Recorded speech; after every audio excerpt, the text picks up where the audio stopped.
नमस्कार। कभी सोचा है कि क्या होता है जब कोई आध्यात्मिक परंपरा जीवन की एक बहुत ही बुनियादी ऊर्जा को बचाने को सीधा सीधा जीवन और मृत्यु का सवाल बना देती है। आज हम भजन मार्ग चैनल के एक प्रवचन की गहराइयों में उतरेंगे और समझेंगे कि जीवन शक्ति को बचाए रखने पर इतना जोर क्यों दिया गया है।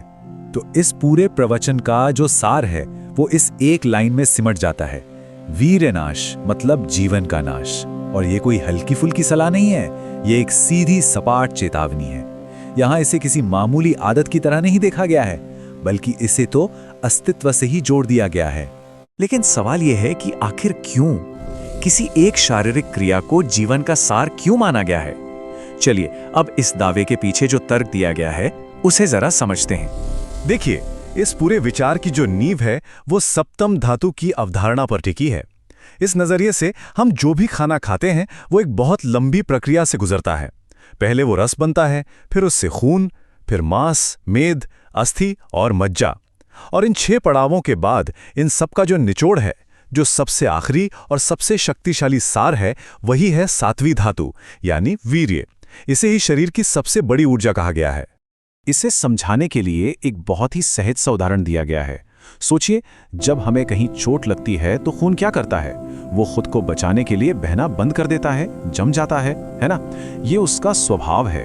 तो तर्क ये है कि ठीक इसी तरह हमारा शरीर भी अपनी सबसे कीमती ऊर्जा को, अपनी सबसे परम धातु को कुदरती तौर पर बचा कर रखना चाहता है। तो फिर अगर इस ऊर्जा को बचाना इतना स्वाभाविक और जरूरी है, तो इसे खोने की कीमत क्या चुकानी पड़ती है? अब बात करते हैं उन परिणामों की जो इस प्रवचन में बताए गए हैं। प्रवचन के मुताबिक आज के समय की सबसे बड़ी मुश्किल है गलत सलाह और बुरी संगत।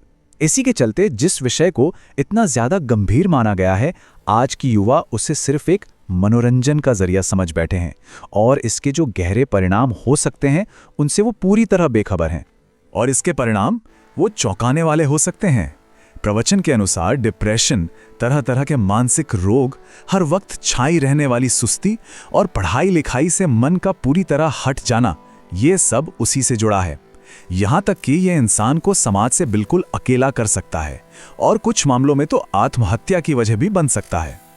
और ये एक पंक्ति इस पूरी चेतावनी का सार है। वक्ता के अनुसार ये सिर्फ कोई शारीरिक नुकसान नहीं है, बल्कि ये इंसान की सांसारिक और पारमार्थिक दोनों तरह की तरक्की को पूरी तरह से खत्म कर देता है। मतलब दुनिया में भी प्रगति रुक जाती है और अध्यात्म में भी।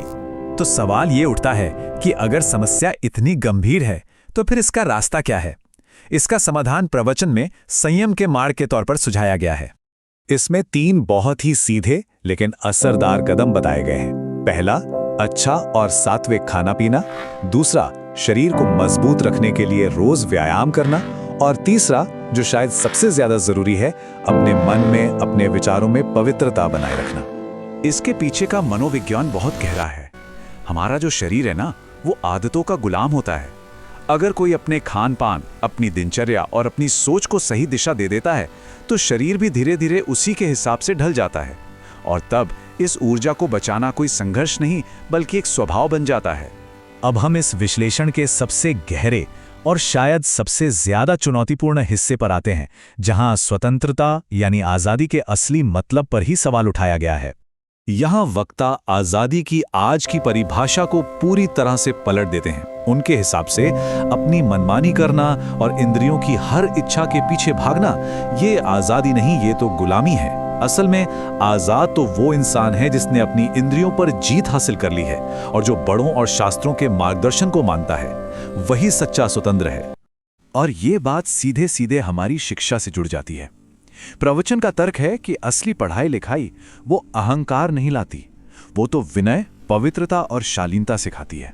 अगर बड़ी बड़ी डिग्रियां लेने के बाद भी किसी के अंदर ये गुण नहीं आते, तो सोचने वाली बात है कि उस शिक्षा का असली मोल क्या है।